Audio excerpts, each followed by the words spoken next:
मेरे साथ मौजूद है पाकिस्तान पीपल्स पार्टी के पार्लियामेंट लीडर हसन मुर्तज़ा। आइए इनसे बात करते हैं। सर, ये बताएं कि कल हलफ होने जा रहा है, हाई कोर्ट का आर्डर भी आ चुका है, क्या समझते होगा जिस तरह पहले पंजाब असेंबली में होता रहा, कुछ समझते हैं कि इस तरह भी कोई हो सकता है? देखें जी, यहाँ पे जो चीज़ें हो रही हैं वो गैर मुतवक्के हो रही हैं। यहाँ पर कोई चीज़ भी आइन के मुताबिक नहीं चल रही, कोई चीज़ भी कानून के मुताबिक नहीं चल रही। तवक्को नहीं की जा सकती उनसे खैर की, लेकिन हाई कोर्ट का हुक्म है, अगर ना किया तो फिर हाई कोर्ट उस पर अमल दरामद करवाना भी जानती है।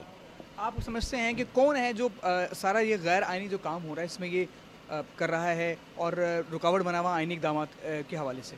इसका मास्टरमाइंड सरगना जो है वो तो इमरान खान है जी, और उसके बाद छोटे छोटे उसकी जो कठपुतलियाँ हैं वो काफ़ी सारी हैं, और इंशाअल्लाह ताला ये सारे आर्टिकल 6 के मुर्तकब हो रहे हैं, उधर जा रहे हैं। इंशाअल्लाह ताला आर्टिकल 6 लगेगा इन पे। अच्छा, बिलावल के हवाले से, हलफ बर्दारी के हवाले से बात की जा रही थी, तो क्या आज बिलावल हलफ उठा लेंगे?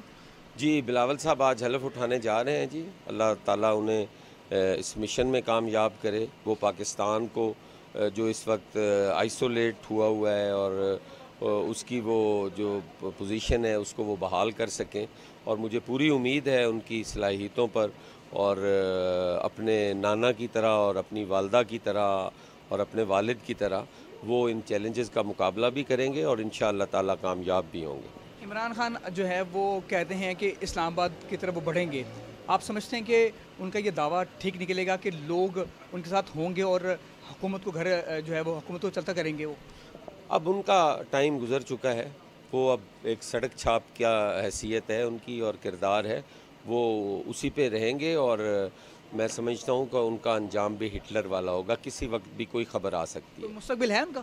उनका मुस्तकबिल लंदन में है, बच्चे उनके लंदन में हैं, और बच्चे ही मुस्तकबिल होते हैं, उनका मुस्तकबिल लंदन ही है। जी बिल्कुल, ये थे हसन मुर्तज़ा और उनका ये कहना था कि इमरान खान का कोई मुस्तकबिल नहीं है और अब वो लंदन ही जाएंगे।